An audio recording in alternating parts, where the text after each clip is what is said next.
India का mafia, जिसे लोग रेस्टार कहते थे, वो गायब हो गया। किसी को नहीं पता वो जिंदा है या मर गया, मगर उसके जाने के बाद हिंदुस्तान की गद्दी खाली नहीं रही।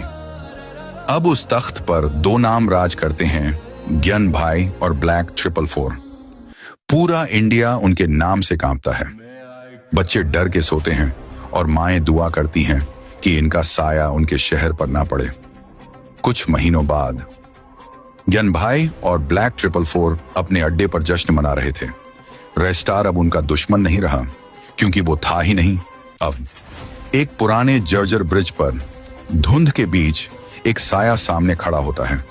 वो कोई और नहीं, ग्यान भाई ही है, मगर ये दूसरा है।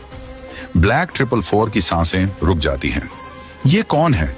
अचानक गोलियों की बौछार, धुएं का गुब्बार, चारों ओर अफरा तफरी मच जाती है।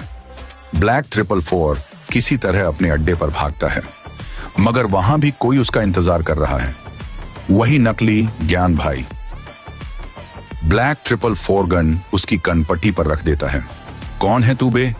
वो शख्स मुस्कुराता है और कहता है, जिसे तुमने ज्ञान भाई के पास भेजा था उसे मारने, वो मैं था। मगर वहां जो हुआ वो युद्ध नहीं, नरक था। मैं जिंदा बच गया, मगर उन्होंने मेरी रूह जला दी। ज्ञान भाई ने मुझे पकड़ लिया, टॉर्चर किया, और मैंने तुम्हारा हर प्लान उगल दिया। ब्लैक 444 के पैरों तले जमीन खिसक जाती है। दूसरी तरफ असली ज्ञान भाई अब अपने भाई की जगह ले चुका था। वो अब अकेला नहीं था, उसकी अपनी फौज तैयार हो रही थी। उसे पता था अब जंग होने वाली है। ज्ञान भाई को एक कॉल आता है।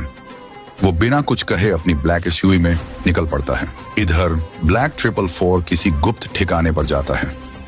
वहां उसे एक बूढ़ा पर खतरनाक आदमी मिलता है, जिसके पास है एक ऐसा हथियार जो पूरे शहर को खाक कर सकता है। तभी अचानक ज्ञान भाई के काफिले पर हमला हो जाता है।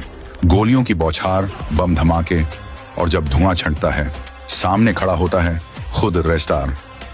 ज्ञान भाई घुटनों के बल गिर जाता है, खून से लथपथ। रेस्टार की आंखों में सिर्फ आग है और बदले की प्यास। अब सवाल ये है, क्या रेस्टार पहचान पाएगा ज्ञान भाई को?